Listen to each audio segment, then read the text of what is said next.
see, 'cause I think I do want you next to me. Want you next to me. Hello friends, good morning. आणि vlog तर संध्याकाळी जाईल, but माझी तर good morning. बनवाचा डबा बनवते मी आज. मेथीची भाजी चपाती देणार आहे डब्यात. आणि मोस्टली मेथीची भाजी भेंडीची भाजी असते तिच्या डब्यात, कारण की तिला मेथीची भाजी खूप आवडते. आणि कणिक मळून घेते. आणि सकाळी सकाळी डबा तयार झाला म्हणजे नंतर काही जास्त काम उरत नाही. मग एखादी रस्सा भाजी, पण आज मेथीची भाजी खूपच कमी वाटते आहे. एकच जोडी होती, तर जोडीला मग नंतर दुसरी भाजी करेल. आणि इकडे मी आता भाजी बनवून घेते. फक्त लसूण मिरची आणि मी मुगाची डाळ टाकते. कोणी कोणी हरभऱ्याची डाळ पण टाकतात, किंवा कूट कांदा टाकून पण छान लागते. बट आज सिंपल बनवणार आहे.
तर सकाळची सुरुवात अशी असते की जर तुम्ही सकाळी सकाळी खूप सारं काम केलं ना, तर दिवसभर जास्त लोड येत नाही.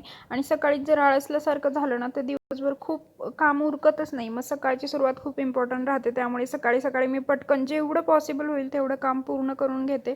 हाय फ्रेंड्स, आणि सकाळी सकाळी मी आज व्लॉग चालू केला.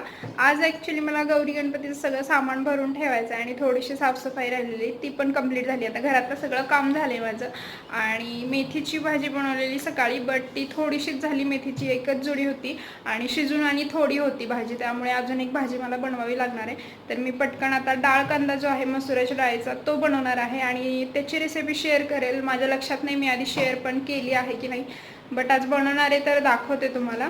आणि मग त्यानंतर थोडंसं मला फरशी वगैरे क्लीन करायची. आणि आज महालक्ष्मीचा, आज पंकज ॲक्च्युली भोरला जाणार आहेत, तर त्यांच्याबरोबर महालक्ष्मीचे जे बॉक्सेस आहेत ते पाठवून देणार आहे. आईंकडे थोडं सामान असतं, मी काही घेतलेले सामान काही आणलं आहे, किंवा दिवाळी वगैरेच्या वेळी लाईटिंग वगैरे वापरतो तर तेच महालक्ष्मीला वापरतो. त्यामुळे डबल सामान आहे, तर ते त्यातलं मी डिस्ट्रीब्यूट करून जे जे मला हवं आहे डेकोरेशनसाठी ते सगळं बॉक्समध्ये भरून घेऊन जाणार आहे. परत मला साड्या पण काढायच्या, तर त्या पण मी बघणार आहे. आणि मी गणपती बसवायच्या आदल्या दिवशी जाईल आणि गौरी गणपतीचे ब्लॉग तुमच्याशी जरूर शेअर करेल. सो कोणी कोणी काय काय तयारी केली, कसं कसं थीम तुम्ही ठेवणार आहात. मी जास्त काही थीम नाही ठेवणार आहे, बट जे आहे ते फराळाचं मांडायचं, पायऱ्या करायचं, थोड्याशा डेकोरेशन करायचं. जास्त छत वगैरे असं काही करणार नाही आहे जे वर चढून करायला लागेल. खालच्या खाली मला जेवढं करता येईल तेवढं सगळं डेकोरेशन करेल. थोडेसे फ्लावर वगैरे घेतलेत ते पॅक करायचे, तर असं जसं जमेल, कारण की मणवा पण असते. आणि मग जो आहे आदल्या दिवशी जेवढं जमेल तेवढं मी करते. मग दुसऱ्या दिवशी परत पुरणपोळीचा स्वयंपाक असतो, मग त्या दिवशी काही दुसरं करता येत नाही. सो बघूयात, अजून मी चालले. आणि मागच्या वर्षी मी नऊवारी साडी घातलेली, त्याच्या अगोदर महालक्ष्मीसारखी साडी घातलेली. आणि यावेळी थोडंसं विचार करते वेगळं काहीतरी मला सुचेल तर, आणि मी ते तुमच्याशी जरूर शेअर करेल. तर चला आधी डाळ कांदा बनवून घेते. तर आज डबल भाजी बनवावी लागली मला. आणि इकडे लसूण खोबरं जे आहे कोथिंबीर टाकून मी बारीक केलेलं असतं, तरी पण थोडासा लसूण घेतला आहे, कारण की डाळ कांद्याला लसूण हा असा छान लागतो. थोडासा डाळ थोडी भिजत घातली, कांदा जास्त घ्यावा लागतो डाळ कांद्यासाठी. आणि काही सुके मसाले, तिखट वगैरे, कोथिंबीर आणि एवढंच. तर सगळ्यात पहिले तेलामध्ये जिरे मोहरीची फोडणी द्यायची. मग त्याच्यात मी लसूण घालणार आहे, कारण की लसूण जो लालसर असा लसूण होतो ना, त्याची जी फोडणी असते ती खूप छान लागते डाळ कांद्याला. त्यामुळे थोडासा लसूण मी जास्त घेतला आहे. आणि शिवाय मी लसूण खोबरं आणि कोथिंबीरची जी पेस्ट केलेली आहे ती पण घालणार आहे. तर हा असा लसूण मी थोडासा, त्याचा वास पण खूप छान येतो आणि चव पण खूप छान लागते. तर ज्यांना लसूण आवडतो त्यांनी नक्की असं ट्राय करा. आणि मग मी कांदा घातला आहे. डाळ कांदा करताना कांदा जेवढी डाळ आहे त्याच्या प्रमाणात कांदा म्हणजे थोडासा जास्त लागतो. तर एक मोठा कांदा मी चिरून घेतलेला. थोडंसं हिंग घालणार, आता हा लाल होईस्तोपर्यंत फ्राय करणार कांदा. आणि तिखट, हळद आणि थोडंसं मी मिक्स मसाला टाकला. तर याच्यामध्ये पुन्हा लसूण खोबरं कोथिंबीरीची पेस्ट घातली आहे. हे चांगलं परतून झालं की मग चवीपुरतं मीठ आणि डाळ त्याच्यात घालणार. मग जेवढं आपल्याला डाळ शिजण्यासाठी पाणी हवं आहे तेवढं पाणी, आणि मग वरून कोथिंबीर घालून हे एक 10 मिनटात लगेच शिजते. जर तुम्ही भिजत घातलेली असेल, एक अर्धा तास अगोदर भिजत घालायची, तर लगेच शिजते ही डाळ. किंवा जरी तुम्हाला इन्स्टंट बनवायचं असेल तर थोडंसं पाणी जास्त ॲड करायचं, आणि पाणी जास्त ॲड करून कमी गॅसवर ठेवून द्यायचं. एक 15 मिनटात डाळ शिजते. खूप जास्त असं पाणी नाही टाकायचं. खूप जास्त जर पाणी टाकलं तर गाळ पण होऊ शकतो. त्यामुळे प्रमाणात पाणी टाकून शिजवून घ्यायचं. एक 10 मिनटं आता मी हे असंच मीडियम गॅस. आता डाळकांदा जो आहे तो तयार झाला आहे, हे बघा. आणि मस्त वास पण येतो. डाळकांद्याची रेसिपी जरूर ट्राय करा, खूप छान लागतो मसुराचा. जेवण वगैरे सगळं झालं आहे आमचं. बट पंकज संध्याकाळी थोडंसं बाहेर जाणार आहेत भोरला, आणि महालक्ष्मीला मला पण तिकडे जायचं आहे. तर बरंच सारं सामान घेऊन जायचं, मग एकदम त्रास नको म्हणून मी जे पण थोडं थोडं सामान आहे ते पाठवून देणार आहे. तर डेकोरेशनचे जे बॉक्स आहेत ते मी एका साईडला ठेवले होते. तर त्यातलं आता पाहून जे लागतं आहे, जे द्यायचं आहे, किंवा काही दिवाळीचं वगैरे पण सामान आहे. तर मनवा पण इकडे बिस्किटचा पुडा घेऊन आली आहे, तर तिला मी खोलून दिलं आहे. आणि मनवा दुपारी झोपत नाही बिलकुल, त्यामुळे तिची लुडबुड मध्ये चालूच असते. तर इकडे काही माझे फ्लॉवर पॉट वगैरे, काही नवीन वस्तू ॲड केल्यात यावेळी. आणि खेळणी बरीच सारी आहे, देवापुढे मांडतो ती गौरयांपुढे. बट अदलून बदलून असं डेकोरेशन केलं म्हणजे छान वाटतं. याच्यात दिवाळीचं वगैरे पण लायटिंगचं सामान आहे, तर ते पण घेऊन जाणार आहे. अशा प्रकारचे जे मातीचे असतात ना, दारावरती येतात बघा ते, तर त्या टाईपची खेळणी आहे. आणि जे पण आहे ते आता व्यवस्थित मी पेपर वगैरे गुंडाळून बांधून ठेवलं आहे, म्हणजे त्याचे टवके उडत नाहीत. चिनी मातीची वगैरे जे खेळणी वगैरे असते ना, तर भरपूर साऱ्या पेपरमध्ये गुंडाळून ठेवली की व्यवस्थित राहतात वर्षभर देखील. आणि आता गाडीत जायचं तर मग गाडीत थोडंसं आपटणार वगैरे, तर त्यामुळे पण. आणि ही बैलगाडी माझ्या लग्नामध्ये माझ्या एका मैत्रिणीने दिली होती, माझी बेस्ट फ्रेंड होती सायली, तर तिने दिलेली. बट आता त्याचं जे मधलं हुक आहे ते निसटले, त्यामुळे ती मांडताना येणार. बघू ती झाली तर ती पण घेऊन जाईल. आणि सगळं लायटिंग वगैरेचं सामान, छोट्या वस्तू आहेत. तर ह्या ज्या झुरमुळ्या आहेत ना, त्या यावेळी मी नाही लावणार आहे. मागच्या वेळी खूप जास्त गुंता झाला त्याचा, तर जे सुटसुटीत छान वाटेल ना तेवढंच बघून आता घेऊन जाईल. आणि तुम्हाला तर बघायला मिळेलच मी जे डेकोरेशन करेल ते सगळं.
सो मागच्या वेळी वेगळ्या साड्या होत्या, आत्ता मी नवीनच साडी काढली आहे. ही साडी काही मी कधी घालणार पण नाही आहे. काठपदराची जरीची साडी आणि थोडासा डार्क कलर आहे, बट गौऱ्यांना खूप सुंदर दिसेल ही साडी. पण माझ्याकडे एकच साडी आहे, सो मी आईंना विचारणार आहे, अशी सेम असेल तर घालेल किंवा मग दुसऱ्या काढाव्या लागतील.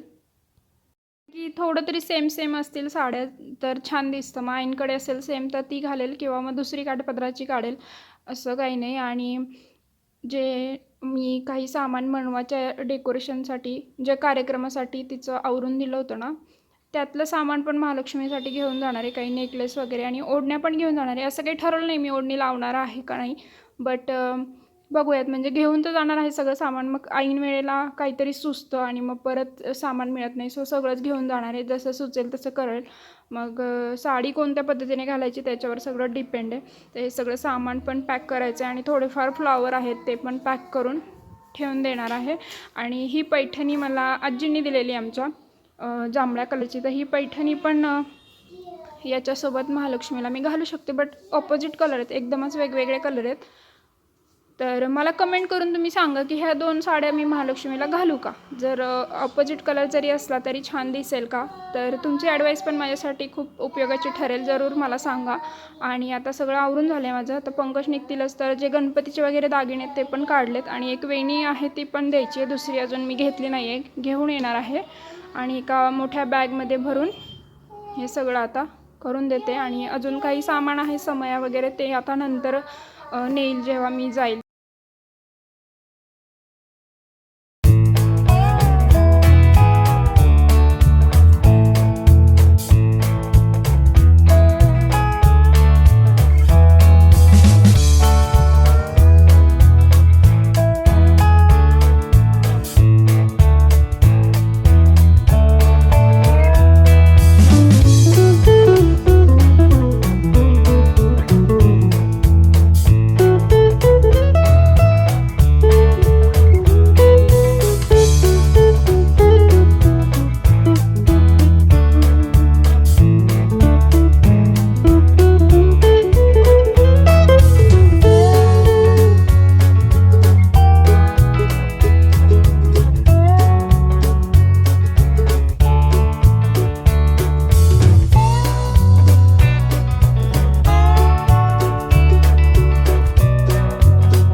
मनोड्या काय करतोय तू?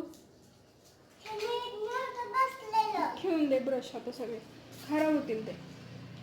जिथे होते तिथे ठेव.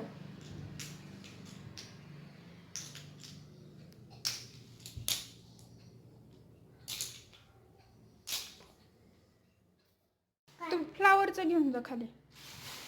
हळू, सोन्यात तुटल ते. हां तसं हळूहळू घेऊन जा. दुसऱ्या हातात ती पिशवी येईल का घेतं तुला? हे परत ये, नाही तर ते ठेवून ते एक एक ठेवून परत ये. हळूहळू जा, फ्लावर तुटतील आपले.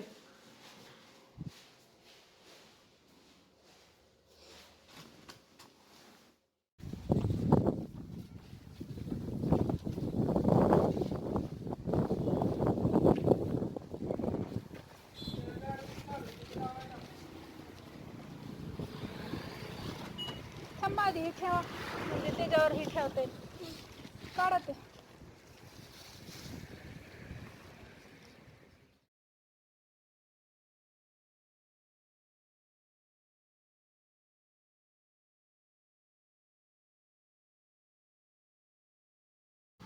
सो आजचा व्लॉग मी इकडेच एंड करते. आय होप तुम्हाला आवडला असेल, कारण की आजच्या व्लॉगमध्ये विशेष काही नव्हतं, छोटासा व्लॉग केला मी.